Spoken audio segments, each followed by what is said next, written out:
1절부터 12절, 제가 갖고 있는 성경은 신약 성경 23면에 있고요. 마태복음 14장 1절부터 12절까지의 말씀 찾으셨으면 한 절씩 교독하도록 하겠습니다. 그때 분봉왕 헤롯이 예수의 소문을 듣고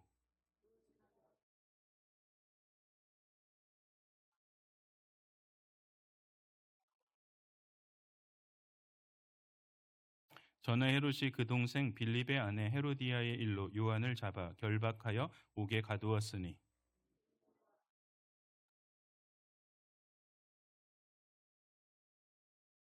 헤롯이 요한을 죽이려 하되 무리가 그를 선지자로 여김으로 그들을 두려워하더니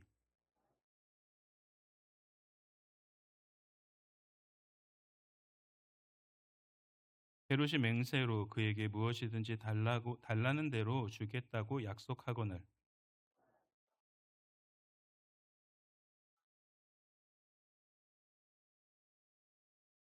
왕이 근심하나 자기가 맹세한 것과 그 함께 앉은 사람들 때문에 주라 명하고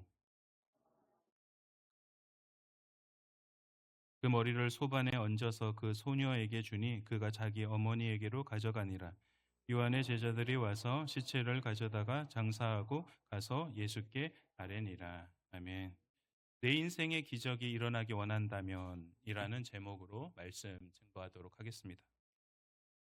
오늘부터 6주간 오늘 설교의 제목처럼 내 인생의 기적이 일어나기 원한다면 이라는 주제로 마태복음 14장과 15장의 말씀을 통하여서 기적의 참된 의미가 무엇인지에 대해서 함께 묵상하고자 합니다. 흔히 사람들은 불치병이 낫거나 보였던 어떠한 문제가 해결되거나 불가능해 보였던 일들이 가능하게 되고 해결되는 그 모든 일들을 보면서 기적이라고 말합니다. 여러분, 물론 이 모든 것들은 다 기적이라고 할 수 있지만 성경에서 말하고 있는 진정한 기적은 내 인생에 하나님 나라가 임하는 것입니다. 그리고 내 인생에 임한 그 하나님의 나라를 이 땅에서 누리는 것이 진정한 기적이라고 할 수 있습니다.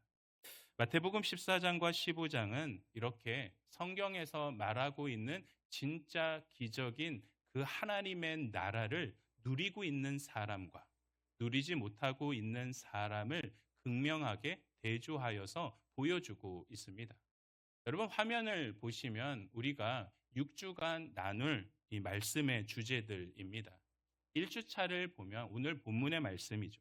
오늘 본문의 말씀의 주된 내용은 세례 요한이 어떻게 죽게 되었는지에 대한 내용이 나오고 있어요.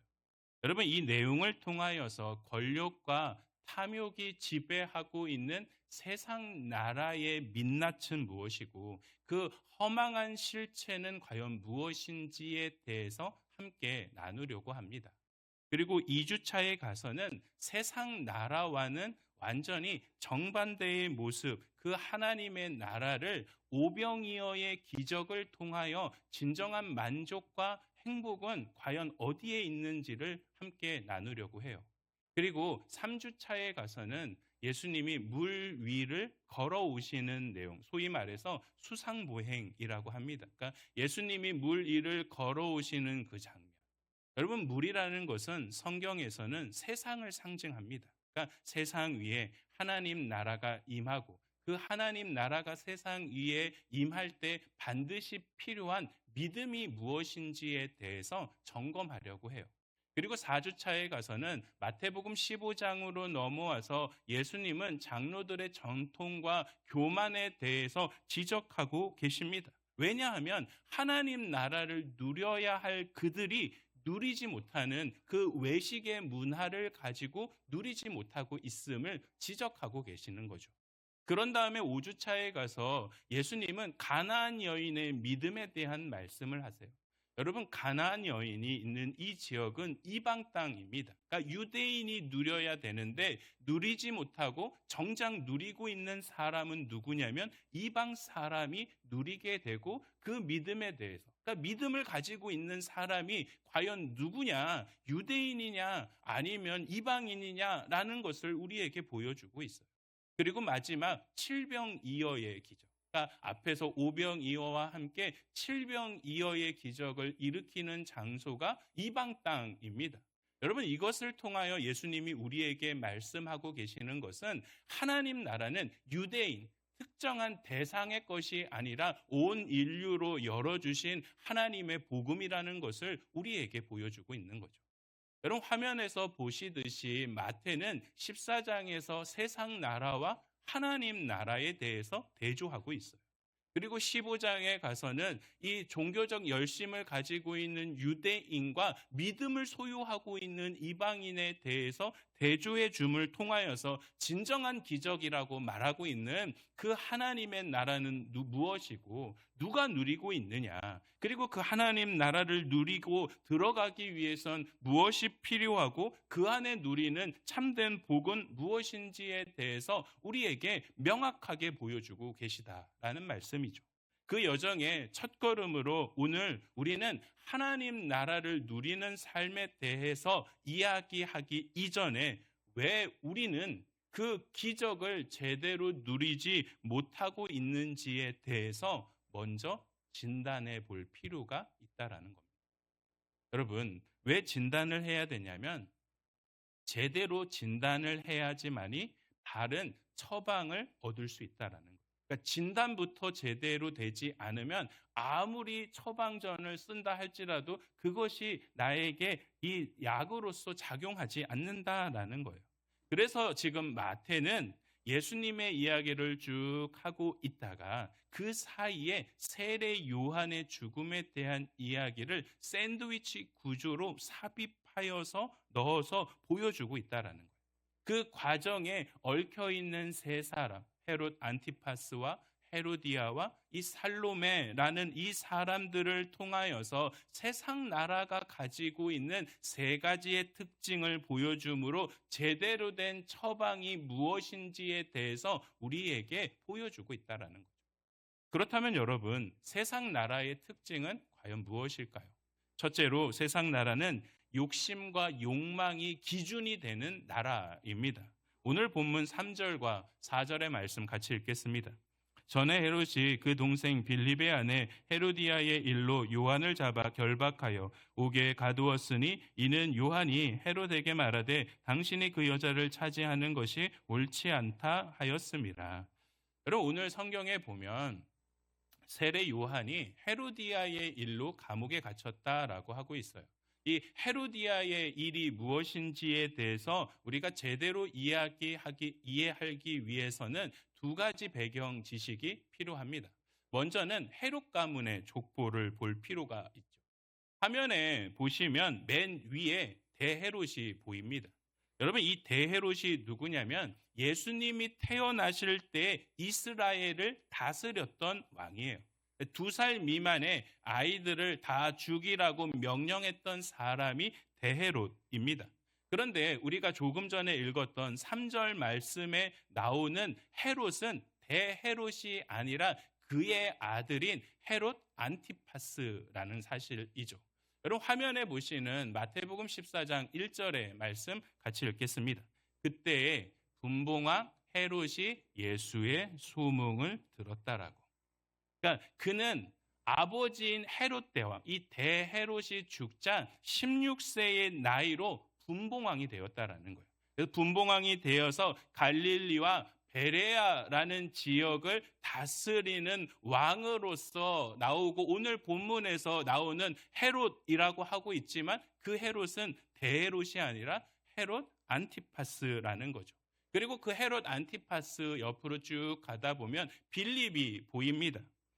이 안티파스의 동생인 빌립이고 그 역시도 분봉왕으로서 이두레와 드라고닛이라는 지역을 다스리고 있었고 빌립의 아내가 누구였냐면 헤로디아였다라는 거예요. 그런데 이 헤롯 안티파스가 동생인 빌립이 죽자 이 빌립의 아내인 헤로디아를 정식으로 아내로 맞이하였다라는 거예요. 여러분, 동생의 아내를 맞이하기 위해서 안티파스는 자신의 아내와 이혼을 합니다. 자신의 아내와 이혼을 한 다음에 동생의 아내를 정식으로 아내로 맞이해요. 여러분, 당시에 뭐 정략 결혼이 익숙했던 왕국의 관습으로 봤을 때 별다른 문제가 되지 않을 수 있어요. 그런데 바로 이 세례 요한이 이 문제를 공개적인 자리에서 지적하면서 이 관계는 하나님의 말씀에 위배되고 있다라는 것을 세상 사람들 앞에 폭로하게 되었고, 그래서 옥에 갇히게 되었다라는 것이죠. 그리고 또 하나 살펴볼 배경 지식은 이 당시 이스라엘의 정치적 경계 구조를 볼 필요가 있습니다. 여러분, 화면에 나오는 이 누가복음 3장 1절의 말씀 같이 읽겠습니다.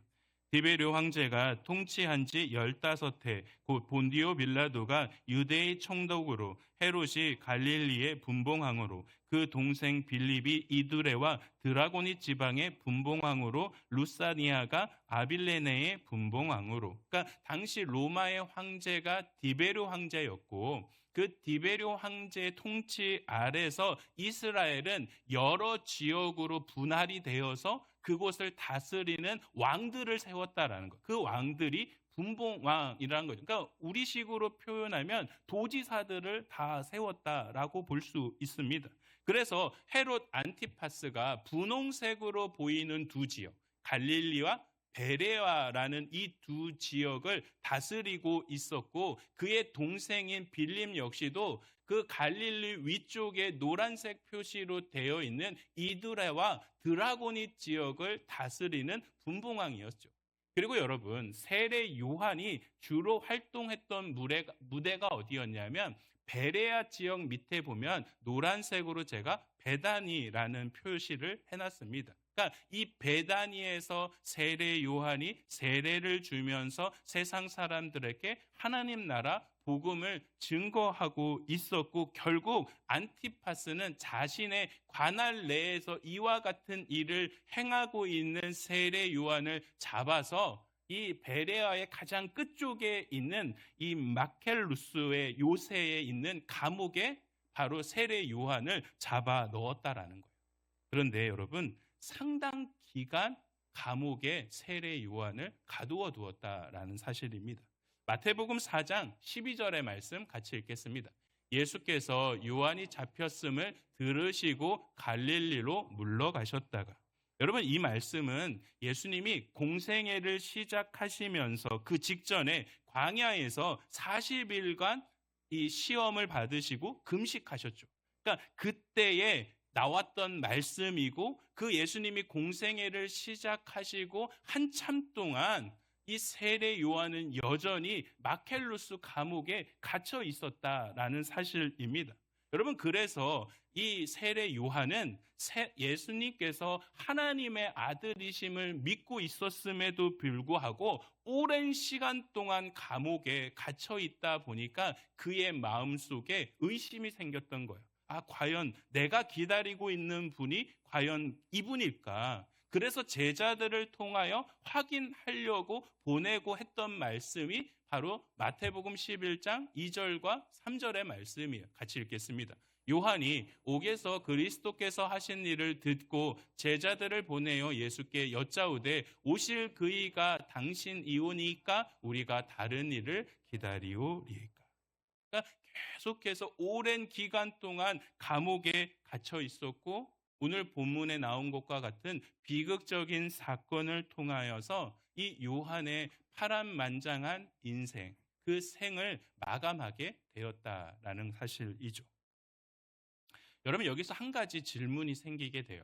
어떤 질문이 생기게 되냐면 이 헤롯 안티파스가 요한을 잡자 바로 죽이지 않았다라는 거예요. 오랜 기간 동안 감옥에 가두어 두었다라는 사실입니다. 그러니까 왜 그는 죽이지 않고 그냥 오랜 기간 감옥에 가두어 두었을까라는 질문이 생기게 되는 거예요. 결론부터 이야기하자면 여러분, 헤롯 안티파스는 세례 요한을 죽이고 싶은 마음이 없었다라는 사실입니다. 오늘 본문 1절과 2절의 말씀 같이 읽겠습니다. 그때 분봉왕 헤롯이 예수의 소문을 듣고 그 신하들에게 이르되 이는 세례 요한이라 그가 죽은 자 가운데서 살아났으니 그러므로 이런 능력이 그 속에서 역사하는도다 하더라. 여러분 1절과 2절의 말씀을 보면 헤롯이 이 요한을 죽인 이후에 죄책감과 두려움에 시달리고 있다라는 것을 가늠해 볼 수 있습니다. 그래서 예수님의 소문을 듣자마자 내가 죽였던 요한이 살아났다라고 하면서 겁에 질리고 있다라는 거예요.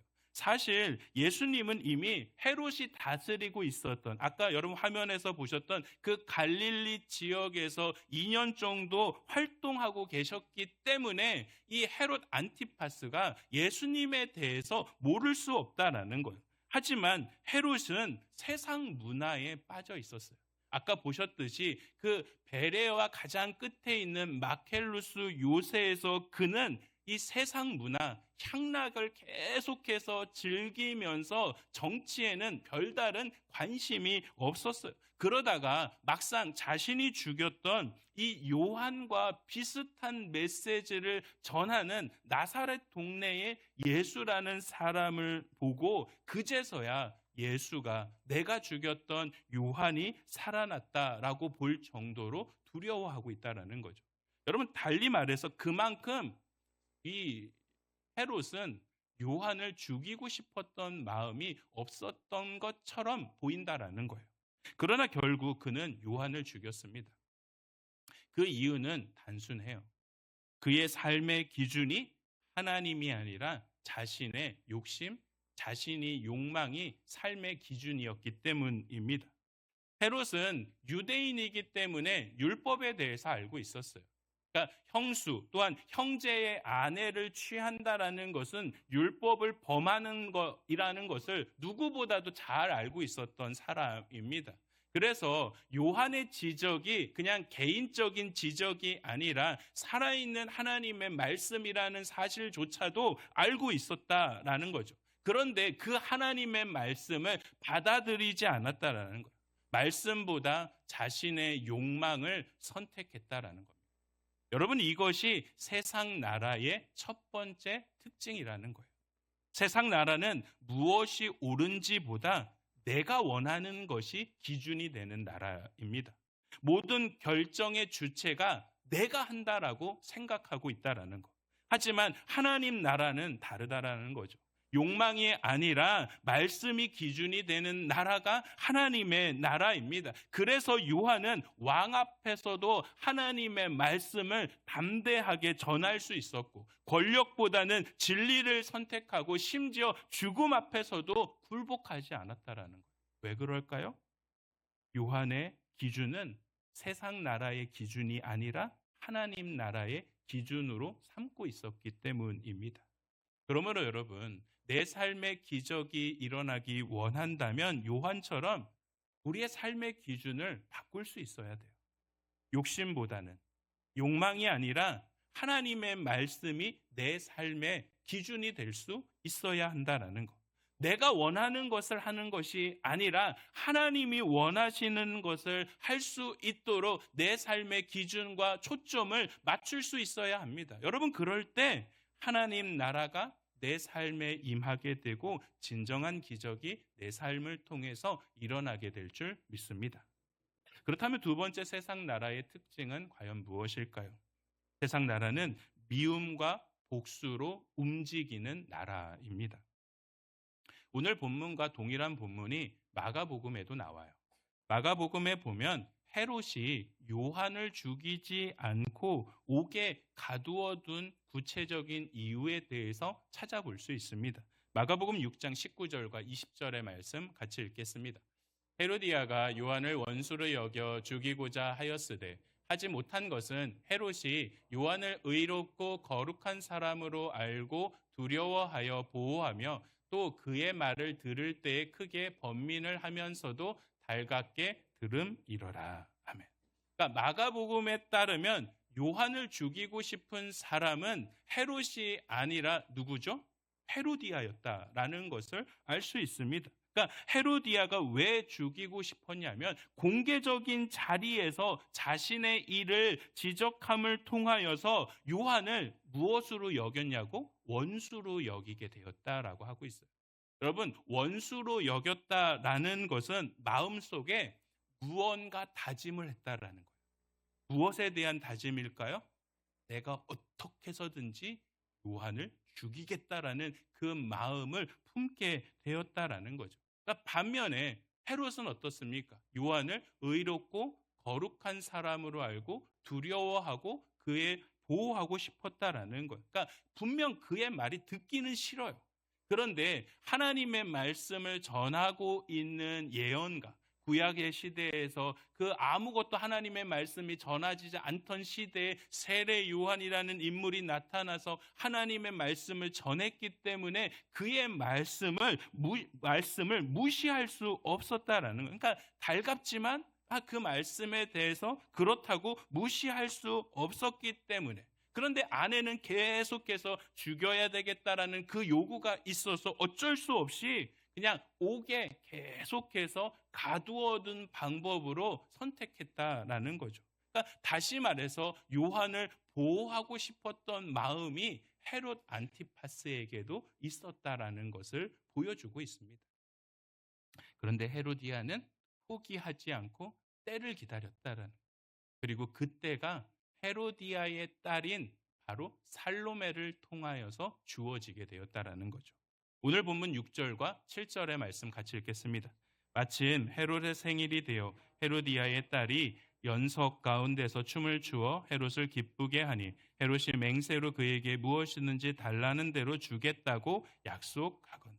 그러니까 헤롯은 아까 그 마켈루스 요새에서 생일 잔치를 벌였어요. 수많은 사람들이 그 자리에 모여서 축하하고 먹고 마시면서 즐겼다라는 것. 그리고 이 헤로디아의 딸, 이 살로메가 그 연석 가운데서 춤을 추게 됨으로 인하여 잔치의 분위기가 최고조로 딱 올라가는 순간 이 헤롯이 실언을 했다라. 내가 원하는 것이 말해라. 내가 무엇이든지 너에게 주겠다. 마가복음에 보니까 이 나라의 절반이라도 네가 나한테 달라라고 말하면 내가 그것까지 맹세하면서 주겠다라는 거예요. 여러분, 맹세한다라는 것은 반드시 지켜야 돼요. 그리고 공개적인 자리에서 맹세한다라는 것은 번복할 수 없어요. 여러분, 이걸 보면서 항상 알게 돼요. 문제는 항상 입이 방정이라는. 항상 여러분 잘 생각해 보세요. 차라리 아무 말 안 하면 아무런 문제가 안 일어나요. 그런데 입에서 내 하지 말고 딱 하는 순간 거기서부터 이제 문제는 또 다른 국면을 맞이하게 되는 거. 항상 문제는 내 입에서 나오게 되는 거. 여러분, 결국 어떻습니까? 헤로디아가 그토록 원했던 요한의 목을 얻게 되었다라는 거죠. 여러분, 이것이 세상 나라의 두 번째 특징으로 그 나라가 어떻게 움직이고 있는지를 보여주고 있어요. 세상 나라는 미움과 복수로 움직이는 나라입니다. 요한의 지적 앞에 헤로디아는 자신의 죄를 직면하게 돼요. 내가 죄를 지었다라고? 여러분, 그것을 겸허하게 받아들이면 됐어요. 그런데 받아들이지 않는다라는 거죠. 오히려 헤로디아의 마음에 깊은 미움이 생겼고 그 미움이 점점 확장되어서 복수심으로 변질되어서 마침내 기회를 포착하게 되자 요한의 목숨을 앗아갔다라는 것. 여러분, 이것이 세상 나라가 움직이고 있는 전형적인 방식이라는 거예요. 세상은 잘못을 지적하게 되면 자신을 돌아보기보다는 진리를 말한 사람에 대해서 증오합니다. 죄의 문제를 해결하는 대신에 그 죄를 들춰낸 사람을 제거함으로써 그 상황을 덮어버리려고 하고 있다는. 그래서 여러분, 세상 나라는 끝없는 미움과 피해 복수가 반복되고 있는 거예요. 여러분, 지금 전쟁하고 있잖아요. 휴전한다라고 하고 있지만 여러분, 종교를 넘어서 이 모든 것은 어떠한 욕심으로 인해 벌어진 겁니다. 아무런 명분이 없다라는 것. 여러분 한번 생각해 보십시오. 내가 평상시에 삶을 살아가다가 폭탄이 떨어져서 내 사랑하는 가족이 죽었어요. 그러면 그 사랑하는 가족의 입장에서는 어떤 마음이 들까요? 또 다른 복수심이 불타오를 수밖에 없다라는 것. 여러분 세상은 이처럼 끝없는 미움과 피해 복수가 반복되고 있는 나라라는 거예요. 그러나 하나님의 나라는 전혀 다른 방식으로 움직이고 있어요. 세상은 피해 복수와 미움 속에서 반복되고 있지만 하나님의 나라는 용서와 화해로 움직이는 나라입니다. 미움을 통하여 상대를 죽여야지만이 승리하는 세상 나라와 달리 하나님의 나라는 스스로 죽어 용서함으로써 모두를 살리는 나라예요. 모두를 살리는. 우리는 그 실제적인 증거를 미국의 한 마을에서 찾아볼 수 있습니다. 여러분 2006년에 미국의 펜실베니아주에 아미시라는 마을이 있습니다. 근데 이 아미시 마을에 학교가 있고 그 학교에 어떠한 한 괴인이 난입하여서 총기를 난사하는 사건이 있었어요. 근데 그 총기를 난사해서 학생이 5명이 죽게 되었고 총기를 난사했던 그 사람 역시도 자살을 했습니다. 그러니까 많은 사람들이 이 소식을 접한 세상의 모든 사람들이 분노하게 되었고 이제 남겨진 가족들, 그러니까 피해를 당한 이 자녀를 잃게 된 부모들이 평생토록 그 범인과 그의 가족들을 저주하고 또한 이렇게 살아갈 것이다 라고 생각했어요. 그런데 이 사건이 발생하고 얼마 지나지 않아서 이 아미시 사람들이 놀라운 행동을 했다라는 겁니다. 어떠한 행동을 했냐면 범인의 집에 찾아갔다라는 거예요. 그리고 범인의 집에 찾아가서 홀로 남겨져 있는 그 범인의 아내와 아이들을 안아주면서 우리는 당신을 원망하지 않습니다. 그리고 당신을 용서합니다. 그리고 자녀를 잃은 부모들이 그 범죄자의 그 장례식에 참여하여서 그 유족의 손을 붙잡으면서 울어주었다라는 거예요.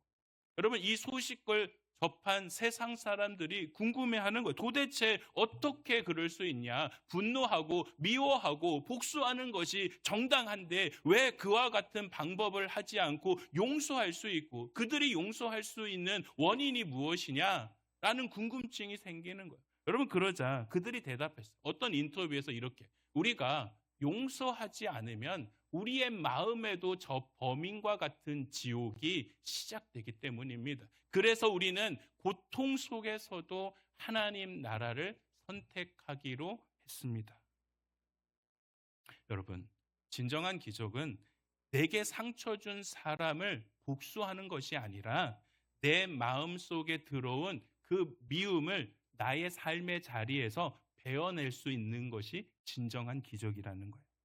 헤로디아처럼 미움을 품고 복수의 기회를 삼는 삶은 겉으로는 승리하는 것처럼 보이지만 역적으로는 철저하게 파괴되는 삶입니다. 반면에 내 힘으로 도저히 용서할 수 없는 그 사람을 사랑으로 품고 복수 대신 축복을 선택할 때 여러분 그곳에 세상이 감당할 수 없는 하나님 나라의 기적이 일어나게 된다라는 사실이죠.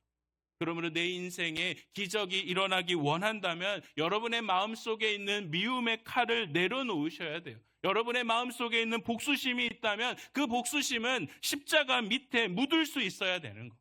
미움 대신 용서를, 복수 대신 그 사랑을 선택할 때 비로소 세상이 줄 수 없는 진정한 평안이 우리에게 주어지게 될 줄 믿습니다. 우리는 지금 세상 나라의 특징에 대해서 봤어요. 세상 나라는 욕망이 기준이 된다라고. 여러분 욕망이 기준이 되다 보니까 용서와 화해보다는 결국은 미움과 복수가 그 안에서 움직이고 있다라는 거예요. 여러분 이런 구조가 형성되고 이렇게 움직이는 근본적인 원인이 무엇이냐면 세상 나라는 땅의 권력자들이 지배하는 나라이기 때문입니다. 헤롯이 주최한 이 생일 파티는 그냥 단순한 생일을 축하하는 자들이 아니라 권력자들이 모여서 향락을 즐기고 있는 자리라는 거죠.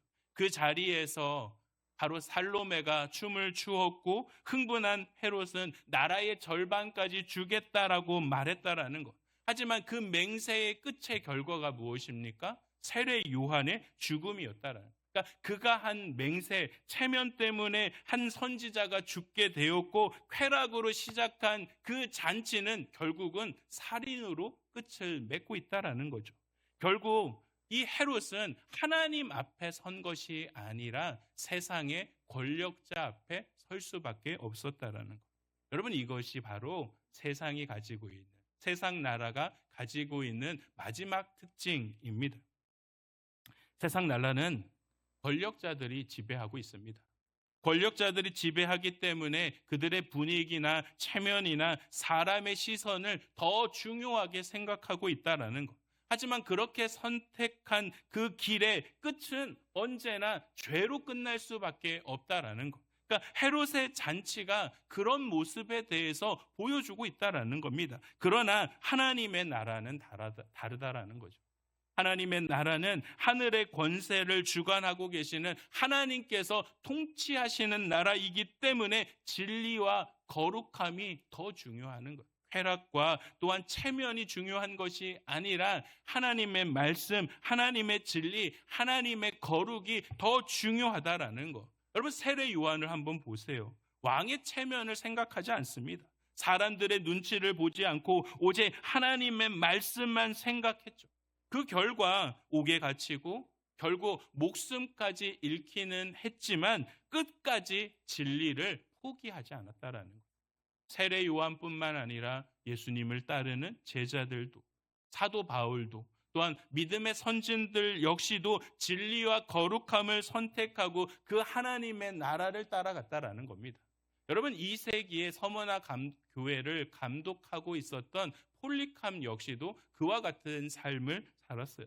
당시는 이 복음을 증거하는 것만으로도 로마 군대에 잡혀가던 시대입니다. 그러니까 박해의 시대 속에서 살아가게 되었고 마침내 폴리캅을 잡으라라는 명령이 떨어지게 되어서 군인들이 그의 집을 에워싸게 됩니다. 그러자 폴리캅은 당황하지 않고 자신을 잡으러 온 군인들을 향하여서 정성껏 음식을 준비한 다음에 내가 마지막으로 기도할 수 있는 시간을 나에게 주었으면 좋겠다. 그래서 2시간 동안 열심히 하나님 앞에 기도합니다. 그런 다음에 화영장을 향하여 그 발걸음을 움직이기 시작했다라는 거예요. 여러분, 이 모든 과정을 바로 서머나의 총독인 이 스타티우스라는 사람이 지켜보게 되었고 평소 이 스타티우스는 폴리캅을 존경하여서 마지막으로 단 한 번만 예수님을 부인해라. 그 예수님을 단 한 번만 부인하면 내가 너를 살려주겠다라고 그를 설득합니다. 그러자 폴리캅이 어떤 이야기를 했습니까? 86년 동안 주님은 나를 외면하신 적이 없는데 어떻게 내가 나의 왕이신 구세주를 외면하고 모독할 수 있는 말을 할 수 있겠느냐. 여러분, 이 말을 남기고 화영장의 불꽃 속으로 들어가 숨을 거두었다라는 겁니다. 여러분, 우리가 폴리캅처럼 이 정도는 아니지만 우리도 비슷한 선택의 자리가 계속해서 주어지고 있어요. 하나님의 뜻이 무엇인지에 대해서 알고 있으면서도 사람의 시선 때문에, 내 체면 때문에, 손해보기 싫어서 내 체면이 깎일 것을 두려워서 진리와 타협할 때가 있다라는 거죠. 그러나 여러분, 세상 나라를 선택하면 잠시 체면은 지킬 수 있을지 모르지만 평안은 잃어버리게 되어 있습니다. 반면에 하나님 나라를 선택하며 당장은 내가 손해보는 것처럼 보이지만 영원한 평안을 얻을 수 있다는 사실이죠. 그러므로 여러분, 내 인생에 진정한 기적이 일어나기 원한다면 세상의 권력을 잡는 것이 아니라 하늘의 권력을 잡아야 될 줄 믿습니다. 분위기에 휩쓸리는 것이 아니라 사람의 눈치를 보는 것이 아니라 하나님 말씀 앞에 설 수 있어야 되는 것. 그럴 때 하나님 나라가 임하게 되고 그 안에서 세상이 줄 수 없는 진정한 행복을 누리게 될 줄 믿습니다. 말씀을 정리합니다. 오늘 본문은 세례 요한의 죽음을 통하여 세상 나라의 특징, 세상 나라의 허망한 실체가 무엇인지에 대해서 보여주고 있다라는 거예요.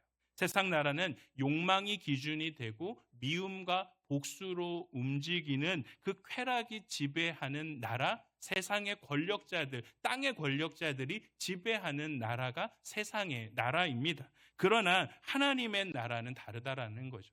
하나님의 나라는 말씀이 기준이 되고 용서와 화해로 움직이고 진리와 거룩함을 붙잡는 나라가 하나님의 나라입니다. 그러므로 여러분, 화려한 세상이 아니라 말씀과 용서와 거룩함으로 다스려지고 있는 하나님의 나라를 선택하시는 저와 여러분 모두가 되기를 소망합니다.